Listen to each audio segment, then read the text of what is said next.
धीरज साहू के 9 ठिकानों से 353 करोड़ बरामद हुआ है। तो देखिए, आपको बताएंगे झारखंड, ओडिशा, पश्चिम बंगाल में छापेमारी पूरी हो चुकी है। अब सिर्फ रांची आवास पर रेड जारी है। एक बड़ी जानकारी अब तक पहुंचा रहे हैं। बताते चले आपको कि सांसद धीरज साहू की अब मुश्किलें बढ़ सकती हैं। 9 ठिकानों से 353 करोड़ बरामद हुआ है और इसको लेकर के पूरे देश भर में चर्चा हो रही है कि कांग्रेस के सांसद के पास इतने ज्यादा अमाउंट में पैसे कैसे हैं। आपको बता दें कि कई मशीनें लगाई गई नोटों की गिनती करने के लिए और मशीन है वो भी बताया जा रहा है कि मशीनें भी थक गई नोटों की गिनती करते करते, लेकिन नोट कम नहीं हो रहे हैं। तो एक बड़ी जानकारी है, आपको बताते चलेंगे झारखंड, ओडिशा और पश्चिम बंगाल में छापेमारी पूरी हो चुकी है। 353 करोड़ 9 ठिकानों से बरामद किए गए हैं और अब रांची आवास पर रेड जारी है और यहां से क्या कुछ बरामद होता है ये आने वाले वक्त में पता चलेगा, लेकिन अभी सबकी निगाहें, पूरे देश की निगाहें इस पर टिकी हुई है। इसको लेकर के अब पूरे देश भर में सियासत भी हो रही है।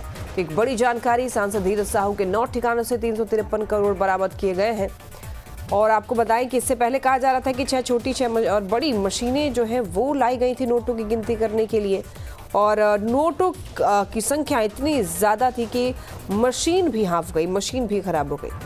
तो मुश्किलें जो है वो बढ़ती हुई दिख रही हैं धीरज साहू की। हालांकि उनके जितने करीबी हैं, जितने भी उनसे रिश्तेदार हैं, उन सब के घर पर छापा पड़ा है। जितने भी लोग उनके कांटेक्ट में हैं उन सभी लोगों से पूछताछ की जा रही है, दस्तावेज खंगाले जा रहे हैं।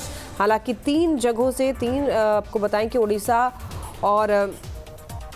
पश्चिम बंगाल और झारखंड में छापेमारी पूरी हो गई है। ज़्यादा जानकारी देंगे संवाददाता सूरज हमारे साथ जुड़ रहे हैं। सूरज, देखिए, धीरज साहू के 9 ठिकानों से 353 करोड़ बरामद हुआ है अब तक और क्या अब भी रेड जारी है? इससे जुड़ी क्या कुछ जानकारियां हैं आपके पास? देखिए, फिलहाल जो अपडेट है, अपडेट में फिलहाल लक्ष्मी यही आ रही है कि छठे दिन रेड की जो है जो कार्रवाई थी वो खत्म हो चुकी है और नोटों की गिनतियां भी खत्म हो चुकी है। कहा यह जा रहा कि अब तक के रेड में कुल 353.50 यानी लगभग 350 करोड़ रुपए मिल चुके हैं।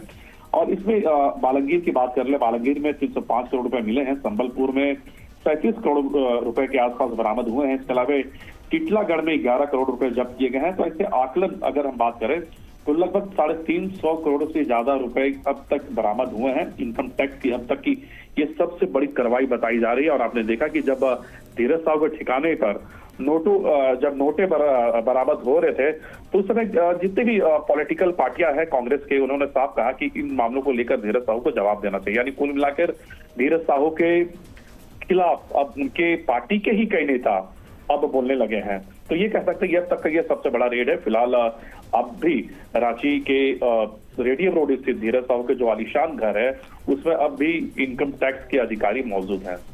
बिल्कुल, देखिए, अब प्रेशर काफी ज्यादा बढ़ता जा रहा है धीरज साहू पे सूरज, और कहा यह भी जा रहा है कि इस मामले में अब तक तो आईटी विभाग का इंटरप्शन है और अब हो सकता है कि ईडी भी इस बीच आए और ईडी भी अब कार्रवाई कर सकती है इस मामले में।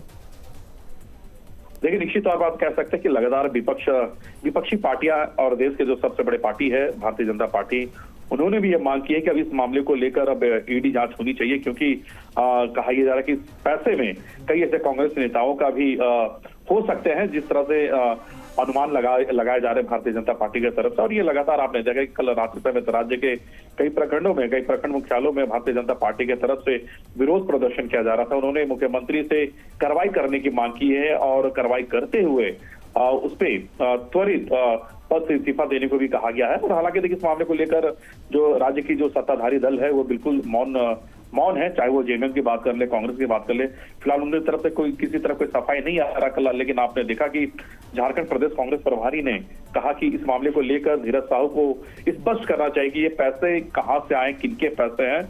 तो ये कहीं ना कहीं मिला के प्रेशर पॉलिटिक्स फिलहाल पूरे प्रदेश में देखने को मिल रही है। लक्ष्मी, ठीक है सूरज, नजर बनाए रखिए। फिलहाल के लिए आपको बहुत शुक्रिया तमाम जानकारियों के लिए।